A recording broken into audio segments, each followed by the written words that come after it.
എങ്കിൽ ഇതൊരു പ്രണയ സിനിമയായിട്ട് പ്രണയത്തിന് വേണ്ടിയിട്ടുള്ള ഒരു ഇയാൾ വിളക്ക് കൊണ്ടുവന്ന് ഫസ്റ്റ് കാണിക്കുമ്പോൾ ആരെയാണ് അയാൾ വിളക്കിലൂടെ കാണുന്നത്? ചോതി എന്ന് പറഞ്ഞ അവരുടെ കാമുകിനെയാണ്. പിന്നെ രണ്ടാമത്തെ ഇത് വരുന്ന സമയത്ത് ഇതിലുള്ള സ്ത്രീ കഥാപാത്രമായിട്ടുള്ള മാണിക്യത്തിന് വേണ്ടിയിട്ടാണ്, അവരോടുള്ള പ്രണയത്തിന് വേണ്ടിയിട്ടുള്ള ഒരു മോഷണം കാര്യങ്ങളാണ് നടക്കുന്നത്, അവരുടെ മാനത്തിന് വേണ്ടിയിട്ടുള്ള ഒരു. പിന്നെ വരുന്ന സമയത്ത് ഇവരുടെ പ്രണയമാണ്, വിളക്കും ഇതൊക്കെ കൊടുത്താലും ഇയാളുടെ പ്രണയം എന്താണ് ലക്ഷ്മി എന്ന് പറഞ്ഞിട്ടുള്ള ക്യാരക്ടറിന് അജയനോട്. അങ്ങനെ നോക്കുമ്പോൾ അങ്ങനെ.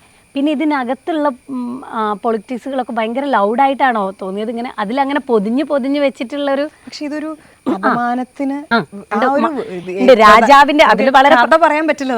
പക്ഷെ ആ ഒരു രാജാവ് പറയുന്ന സമയത്ത് ഒടുക്കം വരെ ആ അപമാനത്തിന്, മാണിക്യത്തിനേറ്റ അപമാനത്തിന് പ്രതികാരം അവിടെ നടക്കുന്നുണ്ട്.